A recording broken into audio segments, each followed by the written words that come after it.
This is the intersection at the corner of 100th Street and 102nd Avenue in downtown Edmonton, right next to the new Churchill Valley Line LRT station. We were curious how drivers were navigating the updated intersection, so back in February, we set up a camera for 48 hours. In that time, we saw all kinds of errors by motorists, from illegal turns to driving in the bike lane.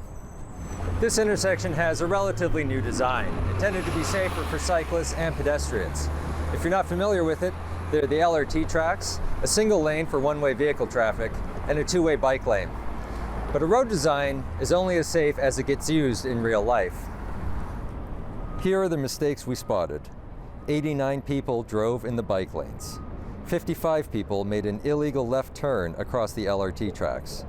And 178 people stopped at a red light while blocking the crosswalk or bike turn box.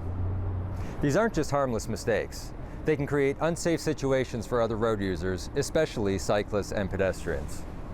So for example, the number of cars that are driving in the bike lane. I myself, as a user of the 102 Ave bike lane, quite frequently will often wind up coming behind a car, or a car is coming behind me. And it can be quite scary and quite intimidating for people to kind of be faced with a vehicle when that space is supposed to be for cyclists or for pedestrians. The pandemic saw reduced car traffic levels in 2020, and statistics show that Edmonton streets were safer as a result. But the cars have returned, and collisions between cars and cyclists and pedestrians are on the rise.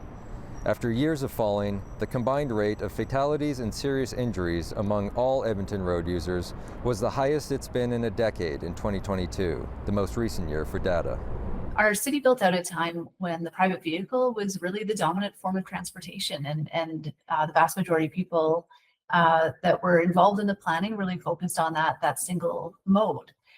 What we're really realizing now is that what's so important in a city, and especially as we grow, is that we have a diversity of transportation options. And it's a huge job to retroactively bring that to our city. As for 102nd Avenue, City Council passed a motion put forward by Stevenson to review how well the design was working after 6 months of Valley Line service. That report is expected in the fall. Taylor Lambert, CBC News, Edmonton.